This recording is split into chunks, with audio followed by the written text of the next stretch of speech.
자, 요즘에 암호화폐 시장은 증시와 거의 동조화되는 현상을 많이 보여주고 있죠. 이런 가운데 얼마 전에 바이든 대통령이 암호화폐와 관련된 연구를 한번 해봐라 라고 하면서 행정명령을 또 사인을 했습니다. 이 내용과 함께 또 유럽에서는 규제 이슈가 좀 있어서요. 이게 지금 암호화폐 시장에서 어떤 일들이 벌어지고 있는지 살펴보도록 하겠습니다. 한양대학교 글로벌 기업가센터 이장훈 교수와 함께 하겠습니다. 어서 오세요. 네, 안녕하세요. 네, 안녕하세요. 반갑습니다. 자, 일단 바이든 대통령이 행정명령을 한 게 뭐 하라는 거예요?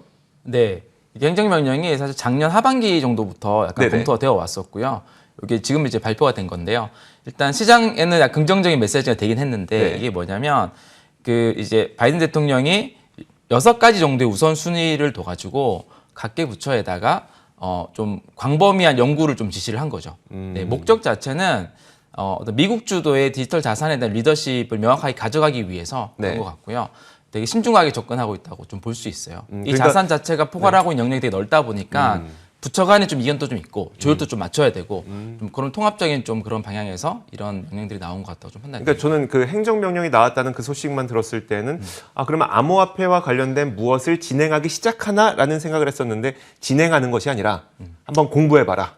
원래는 그 행정명령이 나오기 전에는 그런 이제 예측이 우세를 했죠. 뭔가 이제 제재 또는 뭐 세부 지침들이 나와서 암호화폐에 되게 그 호재 또는 악재, 가계에 영향을 미치는 그런 요소로 이제 되게 우려를 했었는데 그리고 최근에는 러시아 우크라이나 사태 때문에 이 뭐 비트코인 같은 암호화폐가 되게 긍정적으로 사용되는 면도 있는데 또 부정적으로는 미국이 하는 금융 제재를 회피하는 수단으로 사용되기도 하고 그렇죠. 또 긍정적으로는 이제 뭐 우크라이나에 대한 후원에 대한 수단 그리고 우크라이나 국민들이 이제 해외로 피난 나갈 때 자기 자산 이전하는 수단 이런 용도로 사용되기 때문에 그런 부분 때문에 제재에 대한 우려도 좀 강했었거든요. 근데 제재에 대한 부분은 현재는 없었고요.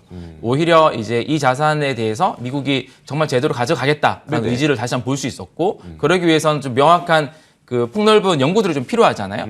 그래서 뭐 재무부에는 그 어떤 돈이나 지불 시스템의 미래에 대한 어떤 전반적인 보고서에 대한 초안들을 요구하기도 했고 이런 것들이 시간을 한 90일에서 180일 정도 시간을 두고 요 사이에 충분히 연구를 거쳐서 이후에 세부 지침들을 하겠다 이런 좀 메시지를 준 것 같습니다. 그러니까 예컨대 이제 이런 거죠. 재무부에게 재무부에게 보내는 바이든 대통령의 메시지는 이거 우리가 진짜 디지털 화폐로 사용할 수 있는지 한번 공부해 보세요. 그리고 그 연구 결과를 저희한테 가져다 주세요. 이 정도까지가 행정명령이었다. 네, 이것에 대한 위험과 어떤 혜택들이 다 양면에서 존재하다 보니까 그러니까요. 좀 신중하게 검토하겠다. 이렇게 그러면 좀 뭐 대강 얘기는 되긴 했는데 구체적으로 이번 행정명령에 어떤 내용들이 좀 포함이 되어 있었을까요? 크게 한 6가지 정도의 우선순위가 잡혔어요. 그러니까 연구를 하더라도 이런 우선순위에 좀 착안해서 좀 집중하려 이런 메시지를 볼 수 있는데 첫 번째는 투자자들에 대한 보호가 기본적으로 담겼고요. 그리고 두 번째는 이제 글로벌 금융 시스템의 어떤 안정성에 대한 보호 이 부분 담겼고 세 번째는 이 디지털 자산들을 이용해서 불법 금융들이 많이 있으니까 이것들을 좀 차단할 수 있는 조치들 그리고 미국 주도의 리더십 이 부분이 좀 중요한 메시지 중에 하나였고 그다음 포용적 금융 그리고 책임 있는 혁신 이렇게 6가지 정도가 좀 담겼고 요거에 좀 더불어서 CBDC에 대해서도 다시 뭐 어떤 연구에 대한 좀 메시지가 나갔고요. 근데 CBDC는 뭐 지난 1월달에 미 연준에서 이제 보고서가 나왔는데 그 디지털 화폐에 대한 의지를 다시 한번 볼 수 있긴 했었어요. 그래서 그 부분에 대해서도 미국이 그 좀 긍정적인 부분들을 좀 많이 부각을 해서 앞으로 연구를 계속 해 나갈 것이라고 좀 볼 수 있을 것 같습니다. 그러니까요. 그러면은 이제 이번 내용을 보니까 저는 가장 이제 와닿는 게 방금 말씀하셨던 디지털 자산의 미국 주도의 리더십. 맞습니다. 그러니까 디지털로 자산이 옮겨가고 통화를 디지털로 우리가 쓴다고 하더라도 달러 패권은 포기하지 않을 거야가 내포가 되어 있는데 맞습니다. 달러 패권이 포기되지 않으려면 이 통화는 중앙에서 통제가 돼야 되는 거고 사실 우리가 흔히 생각하는 그 비트코인을 비롯한 다른 암호화폐들은 중앙 통제가 없는 거고 그럼 이게 앞뒤가 안 맞는 것 같거든요. 오히려 그러니까 이게 비트코인의 시장을 활성화시킬 만한 그러니까 지금 현재 있는 비트코인을 비롯한 암호화폐 시장을 활성화시킬 만한 내용은 아니고 CBDC와 같은 새롭게 미국이 출시하게 될 디지털 자산을 활성화시키고 싶어 하는 의지가 보이는 거거든요. 그럼 얘네는 오히려 악재 아니에요?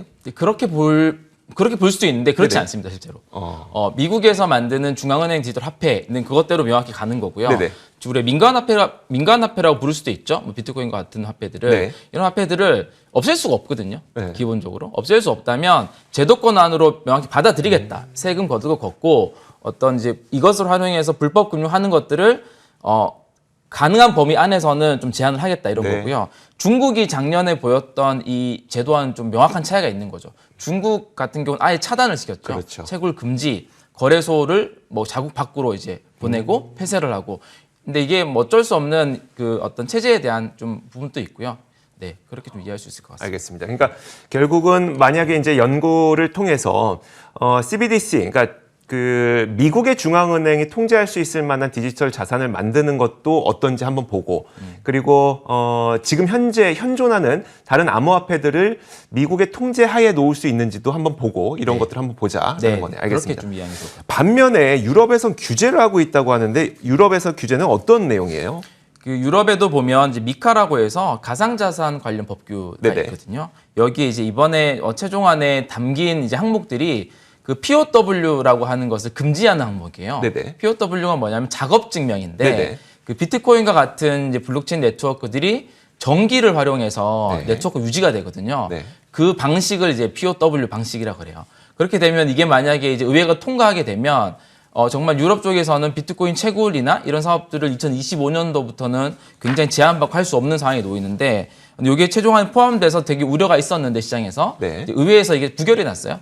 포함이 안 됐다 결론은 이런 거고 여전히 이제 그 우리가 전기를 사용한 채굴 방식, 비트코인과 같이 이런 채굴 방식에 대해서 환경 문제에 대한 악, 전기의 낭비 이런 인식들이 여전히 좀 존재하긴 하거든요. 네. 근데 이 부분은 현재 뭐 미국이나 국내도 마찬가지입니다만 약간 전기의 금융화라는 개념으로 좀 인식이 좀 바뀌어 나가고 있긴 해요. 그러니까 전기에 대한 어떤 악만 존재하는 게 아니라 낭비된 전기를 활용하는 안들에 대한 부분들이 하고 있기 때문에 이런 것들은 뭐 앞으로는 네, 유럽 쪽에서도 네, 좀 인식을 좀 바꿔 나가지 않을까로 그럼 유럽에서도 전기만 덜 사용하고 환경에 해악만 없다면 우리도 인정해 줄 수 있어. 뭐 이 정도의 뉘앙스일 것 같네요. 네, 네, 알겠습니다. 자, 그럼 어떻게 보면 이제 미국에서의 호재 그리고 유럽에서의 악재가 섞여 있는 상태인데 좀 마지막으로 정리하는 차원에서 그러면 앞으로 이 암호화폐 시장은 좀 어떻게 될 것으로 전망하고 계실까요?